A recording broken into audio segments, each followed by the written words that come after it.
ఇప్పుడు మనం చెప్పుకోబోయేది ఎవరి గురించి అంటే మాత్రం మల్టీ టాలెంటెడ్ పర్సన్ అండి. ఈయనైతే మాత్రం కామెడీ గానీ, లేదు అంటే వేరే బాధ్యతలు గానీ, అంటే గవర్నమెంట్‌కి సంబంధించిన బాధ్యతలు గానీ అన్నీ నిర్వర్తించారు. అలాగే ఫేమస్ డైలాగులు గూడా ఉంటాయన్నమాట. యాక్చువల్‌గా ప్రతి వ్యక్తి ఎదుటి మనిషి తన గురించి ఏమనుకుంటున్నారో అని తెలుసుకోవాలనే కుతూహలం ఉంటుంది అని జెప్పి 'మన్మధుడులో' నటించారు.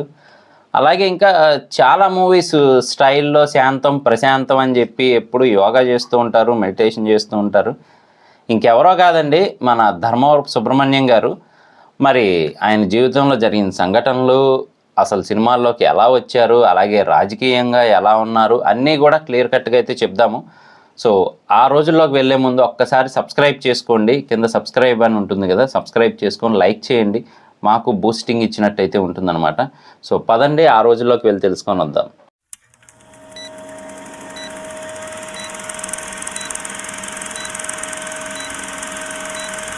ధర్మవరపు సుబ్రహ్మణ్యం గారు 1954 సెప్టెంబర్ 20న ప్రకాశం జిల్లాలోని బల్లికురువ మండలం కొమ్మినేనివారిపాలెంలో ఓ వ్యవసాయ కుటుంబంలో జన్మించారు. చిన్నప్పుడే తండ్రి చనిపోతే నలుగురు పిల్లలను ఆయన తల్లే పెంచి పెద్ద చేశారు. ఉన్నత పాఠశాల విద్యను అద్దంకిలోను, ఇంటర్ ఒంగోలు సిఎస్ఆర్ శర్మ కళాశాలలోనూ చదివారు. ఆ దశలోనే ఆయనకు ప్రజా నాట్య మండలితో పరిచయం ఏర్పడింది. నాటకాల మీద ఎక్కువ దృష్టి పెట్టడంతో ఇంటర్లో ఉత్తీర్ణులు అవ్వలేకపోయారు. అమ్మగారి బాధ చూసి మళ్ళీ పట్టుదలగా సప్లిమెంటరీ పరీక్ష రాసి ఉత్తీర్ణులయ్యారు.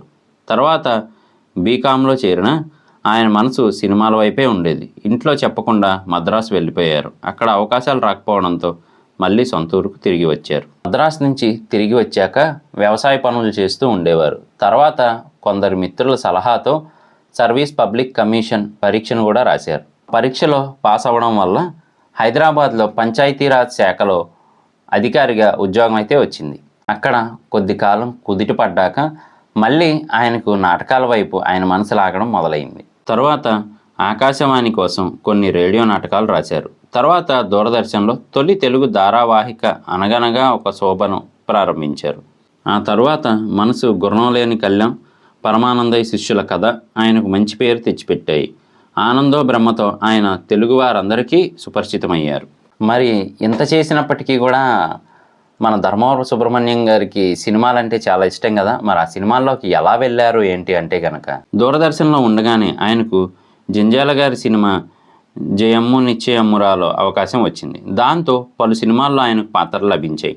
నటనలో తల మునకలై ఉండగానే తోకలేని పిట్ట అనే సినిమాకు దర్శకత్వం, సంగీత దర్శకత్వం వహించారు. అయితే ఆ సినిమా ఆశించినంతగా ఆడకపోవడంతో మళ్ళీ దర్శకత్వ బాధ్యతల జోలికి పోలేదు.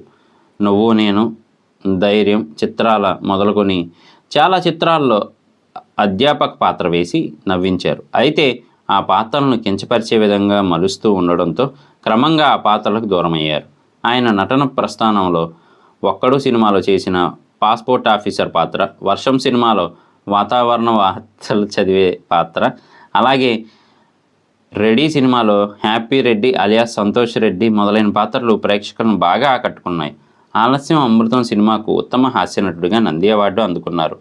ఆయన నటించిన చివరి సినిమా ప్రేమ గీమా జాంతానై విడుదల కావాల్సి ఉంది. అప్పటికే అనారోగ్యంగా ఉన్నప్పటికీ ముందుగా కుదుర్చుకున్న ఒప్పందం మేరకు వికారాబాద్లో జరిగిన షూటింగ్కు హాజరయ్యారు. మన ధర్మవరపు సుబ్రహ్మణ్యం గారు నాటకాలు, సినిమాలే కాదండి, రాజకీయంలో కూడా ఆయన వంతు అయితే పాత్రను పోషించారు.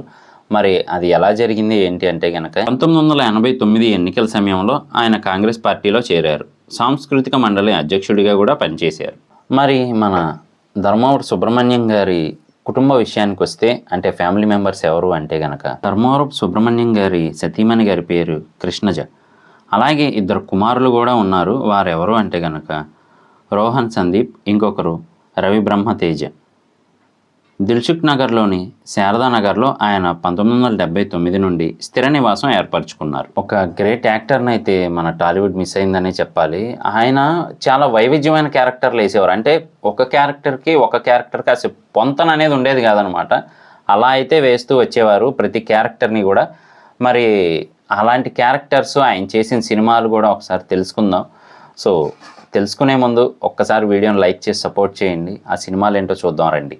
బావా బావా పన్నీరు, జయమ్ము నిశ్చయమ్మురా, ప్రేమ జిందాబాద్, పెళ్లి పుస్తకం, స్వాతి కిరణం, ప్రేమ చిత్రం, పెళ్లి విచిత్రం, పరుగో పరుగు, మిస్టర్ పెల్లం, లేడీ స్పెషల్, ఉష్ గప్చిప్, పెళ్లి కొడుకు, బ్రహ్మచారి మొగుడు, ఘరానా బుల్లోడు, సాహసవీరుడు, సాగరకన్య, తోకలేని పిట్ట, ఫ్యామిలీ సర్కస్, 9 నెలలు, ఇట్లు శ్రావణి సుబ్రహ్మణ్యం, డార్లింగ్ డార్లింగ్, 1వ నెంబర్ కుర్రాడు, తప్పు చేసి పప్పుకూడు, ఇంద్ర, ఒట్టు ఈ అమ్మాయి ఎవరో తెలియదు, ఒక్కడు, సింహాద్రి, నేను పెళ్ళికి రెడీ, విష్ణు, అమ్మ నాన్న ఓ తమిళ అమ్మాయి, పిలిస్తే పలుకుతా, అమ్ములు, 143, నేనున్నాను, మాయా బజార్, ఆదివారం ఆడవాళ్ళకి సెలవు, దుబాయ్ సీను, లక్ష్యం, ఆపరేషన్ దుర్యోధన, అత్తిలి సత్యబాబు ఎల్కేజీ, శంకర్దాదా జిందాబాద్, చిరుత, కేక, బొమ్మనా బ్రదర్స్, చందనా సిస్టర్స్, సోంబేరి, జల్సా, మిస్టర్ మేధావి,